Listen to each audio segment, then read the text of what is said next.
Hello guys, Jake here. Welcome back to another video. So I just wanted to keep the introduction on this one pretty brief, but I got the chance to interview the new manager and assistant manager Danny Searle and Anwar Uddin as part of my work experience at Aldershot town. So I just wanted to share it with you guys, and yeah, hopefully you enjoy.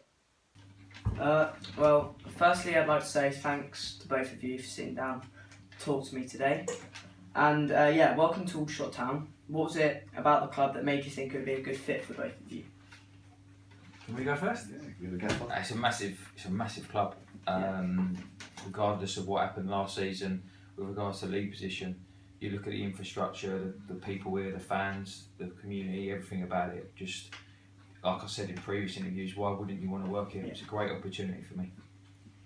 And for me, played here, always loved playing here, and it's a club that's got history, tradition, and when I got the call from the gaffer, obviously an opportunity to work with someone like him and learn.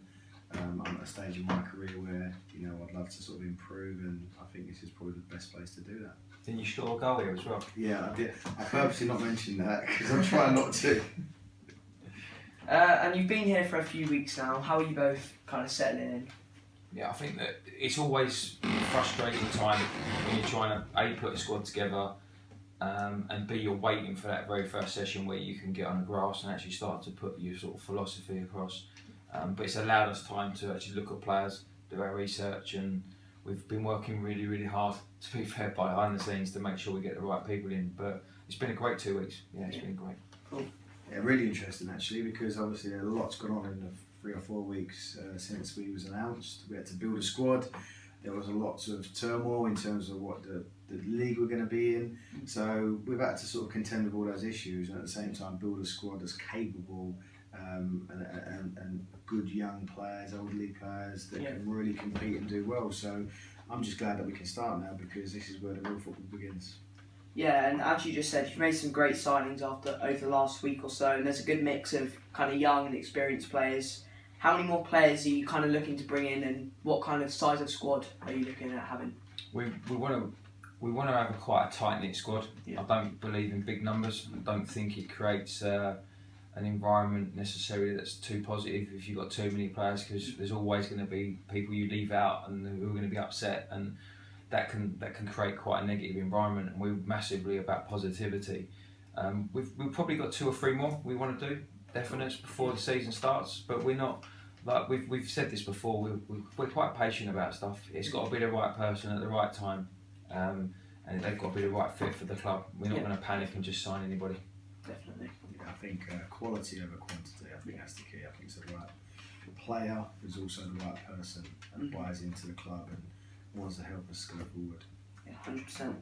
And obviously as fans, we always hope, as like every fan in the league, to win the title, go on a good kind of cup run. But realistically, what do you think your goal is kind of for this season? Yeah, I had this question before.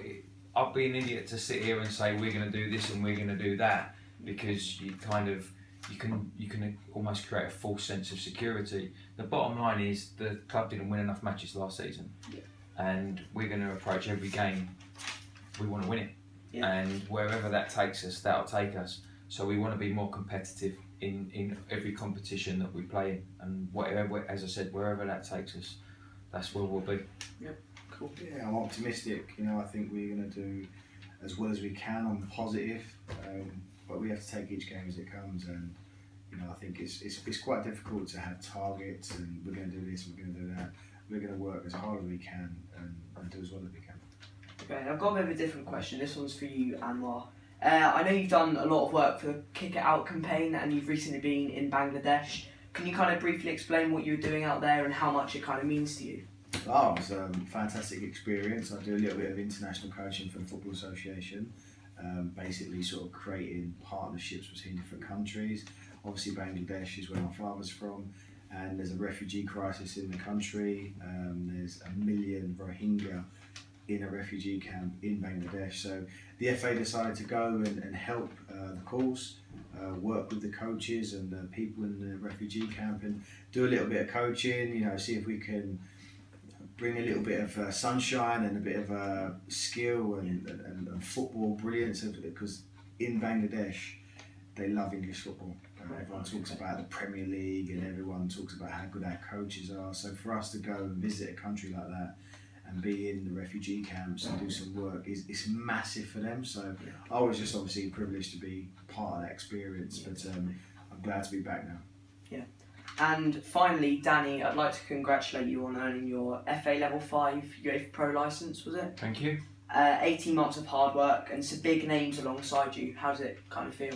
Yeah, it's a great achievement. It's been hard work, and I think that just like players have aspirations to achieve certain things in their careers, this was one of the big tick offs for me. And there's not many of us in the country, you know. So it was, and as you said, there were some great people on the course, and it helps me lend my expertise to other people. And I think what these courses do is they give you a platform to then continue your learning and development as well. So it's not just about I've achieved that, so I'm done.